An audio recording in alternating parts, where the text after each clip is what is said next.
વલસાડ જિલ્લા મહેસૂલી કર્મચારી મંડળે પોતાની પડતર માંગણીઓને લઈ કલેક્ટરને આવેદનપત્ર આપ્યું. વલસાડ જિલ્લા મહેસૂલી કર્મચારી મંડળે આજે જિલ્લા કલેક્ટરને આવેદનપત્ર સુપરત કર્યું છે. મહેસૂલી વિભાગના કર્મચારીઓની લાંબા સમયથી પડતર માંગણીઓ અંગે આ રજૂઆત કરવામાં આવી છે. મુખ્ય માંગણીઓમાં નાયબ મામલતદાર સંવર્ગની પ્રવર્તા યાદીનો મુદ્દો મહત્વનો છે. છેલ્લા 8 વર્ષથી આ યાદી અપડેટ થઈ નથી. જૂન 2017માં પ્રસિદ્ધ થયેલી યાદીમાં રહેલી ક્ષતિઓ અને વાંધાઓનું નિરાકરણ હજી સુધી થયું નથી. કર્મચારીઓની જિલ્લા ફેરબદલીની અરજીઓનો ઝડપી નિકાલ લાવવાની પણ માંગ કરવામાં આવી છે. મંડળે ઓનલાઈન પ્લેટફોર્મ મારફતે પારદર્શક પદ્ધતિ અપનાવવા માંગણી કરી છે. કલેક્ટર કક્ષાએથી એનઓસી મેળવવાની પ્રથા બંધ કરવાની પણ માંગ કરી છે. કારકુનથી નાયબ મામલતદારના પ્રમોશનની પ્રક્રિયા હાલમાં ચાલુ છે. 2015માં નિમણૂક પામેલા તમામ કારકુનોને એકસાથે પ્રમોશન આપવાની માંગણી કરવામાં આવી છે. ગત 17 ડિસેમ્બર 2024ના રોજ મહેસૂલી મહામંડળે અધિક મુખ્ય સચિવને આવેદનપત્ર આપ્યું હતું. રૂબરૂ મુલાકાત પણ લેવામાં આવી, પરંતુ હકારાત્મક નિરાકરણને બદલે કેટલાક નાયબ મામલતદારોની માંગણી કે મંજૂરી વગર તેમની દૂરના જિલ્લાઓમાં બદલી કરવામાં આવી છે. આ હુકમના કારણે આ કર્મચારીઓના સામાજિક તેમજ પારિવારિક જીવન પર વિપરીત અસર થાય તેમ છે, તથા મહિલા કર્મચારીઓને પણ ઘણી બધી મુશ્કેલીઓનો સામનો કરવો પડે તેમ છે, જેના કારણે તમામ મહેસૂલી કર્મચારીઓમાં નારાજગી વ્યાપી છે.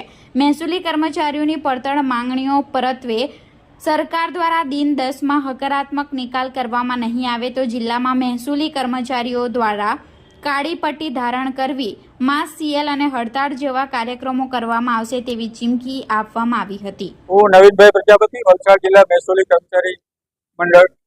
કઈ પડતર માંગણીઓને લઈને આજે આવેદનપત્ર લઈને આવ્યા છો? શું છે પડતર માંગણી? મારા મહેસૂલી કર્મચારીઓના કુલ 4 મુદ્દા ઉપર અત્યારે મહામંડળ તરફથી લડત આપવામાં આવી રહેલ છે, જેના ભાગરૂપે આજે આવેદનપત્ર આપ્યું છે. એના 4 મુદ્દા મુખ્યત્વે 2012ના જે નાયબ મામલતદારો છે એ લોકોની સિનિયોરિટી યાદી આજે 10-12 વર્ષ પછી પણ તૈયાર નથી કરી શક્યું વિભાગ તરફથી. તેમજ 2015ના જે કારકુન છે એ લોકો માટેના પ્રમોશનની બી ફાઇલ ડ્યુ છે, તેમાં બી બિનજરૂરી વિલંબ થઈ રહેલ છે. તેમજ મુખ્ય મુદ્દો તો જે છે જિલ્લા ટ્રાન્સફર.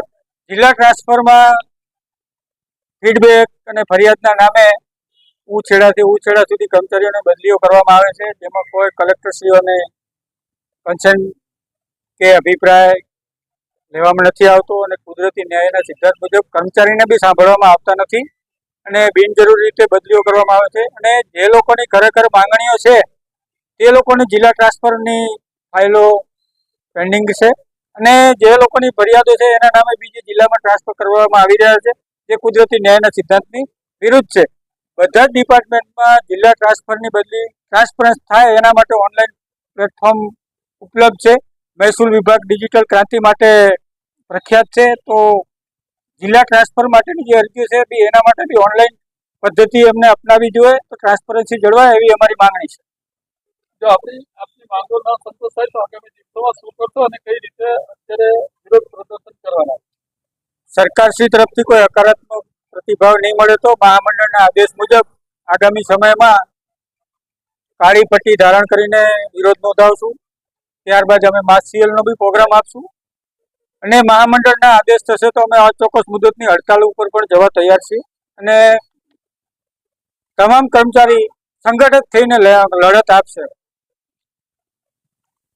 જો હડતાલ પાડવી પડશે તો કઈ રીતનું વિભાગને કે કચેરીઓને અસર પડશે, કઈ રીતે લોકોના કામો અટવાશે? મહેસૂલ વિભાગ બેઝિક રીતે લોકોની સેવાઓ માટે સંકળાયેલ છે. દરેક કર્મચારી લોકો બી કાર્યો માટે જે ફ્લડ છે, ચૂંટણી છે, મતદારાદી એમાં સીધી રીતે સંકળાયેલો છે, પબ્લિક ડિલિંગમાં સંકળાયેલો છે. એટલે નો ડાઉટ લોકોને બી આમાં તકલીફ પડશે, એના માટે અમે માફી ચાહીએ છીએ. સરકાર તરફથી કોઈ હકારાત્મક પ્રતિભાવ નહીં આવે તો જ આગળ અમે આ હડતાલના પ્રોગ્રામો આપીશું.